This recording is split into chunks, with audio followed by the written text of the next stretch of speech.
CBSE ने कक्षा 9वीं के सभी छात्रों के लिए यानी कि स्टूडेंट्स के लिए जो 3 लैंग्वेज पॉलिसी के अंदर एक नया लैंग्वेज असेसमेंट फ्रेमवर्क शुरू किया है। क्या आपको उसके बारे में पता है? इस पूरे सेशन के लिए 2026 से 27 की जो पूरी तरीके से प्रक्रिया है इस पे लागू करेगा।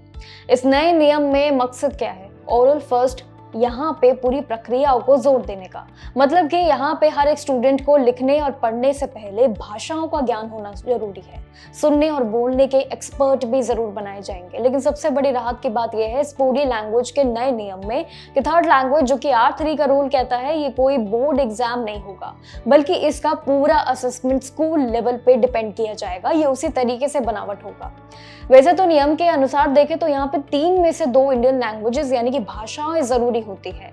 लेकिन इस बार सीबीएसई ने उन सभी स्टूडेंट्स को बड़ी छूट दी है जो कि फिलहाल 2 यहाँ पे फॉरेन लैंग्वेज आप पढ़ सकते हैं, यानी कि विदेशी भाषा सिर्फ 2। यानी कि भाषाओं पे अब ये जो नया एक रूप है ये काफी फायदेमंद रहेगा सभी के लिए।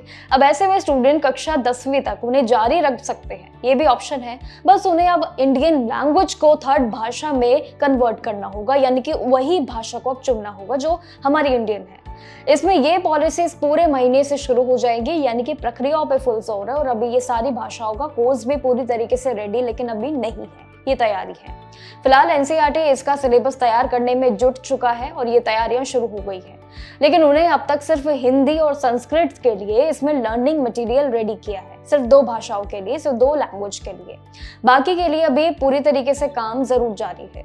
लेकिन वैसे कक्षा 6ठी के लिए देखें यानी कि क्लास 6 के लिए तो ये पॉलिसी इसी साल से लागू हुई है, जहां पे लगभग 9 भाषाओं का खेल रहेगा। 9 भाषाओं का सिलेबस पहले ही रेडी किया जा चुका है।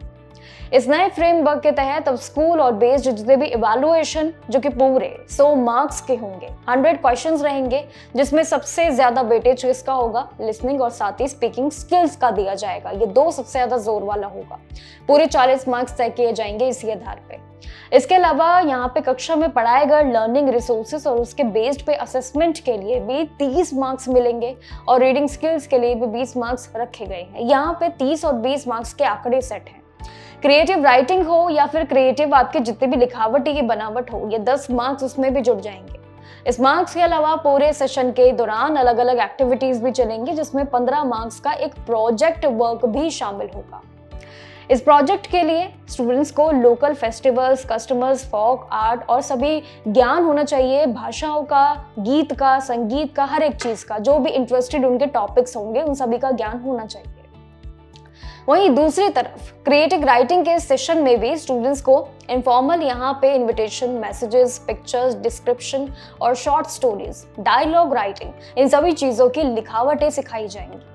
सीबीएसई का ये साफ कहना है कि बच्चों के बदलाव में ये सारी नीति को चेंज करने का सबसे बड़ा प्लान है, ताकि बच्चे हर एक चीज को प्रॉपर्ली तरीके से सीखें। ना सिर्फ यहाँ पे बुक्स की लैंग्वेज को सीखें, बल्कि सोशल एक्टिविटीज को भी सीखें जो कि उनके इंटरेस्ट में आता है और जो कि वो बस वेट करते हैं कि कब हमारी एजुकेशन खत्म हो 11th, 12th या 10th की, और उसके बाद हम उसे शुरू करेंगे। लेकिन उसके बाद के लिए देरी बन जाती है। जिस तरीके से समय आगे जा रहा है उस पे सीबीएसई का ये बहुत बड़ा इनिशिएटिव है और प्लान है जो कि जल्द ही ये पूरी तरीके से कामयाब होने वाला है, जिसमें शुरुआत हो चुकी है सबसे पहले 2 भाषाओं को लेके, हिंदी और संस्कृत की भाषाओं को लेके।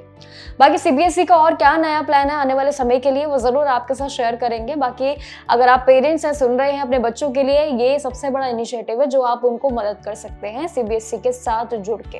बाकी जानकारियों के लिए जरूर देखते रहिएगा जागरण जोश।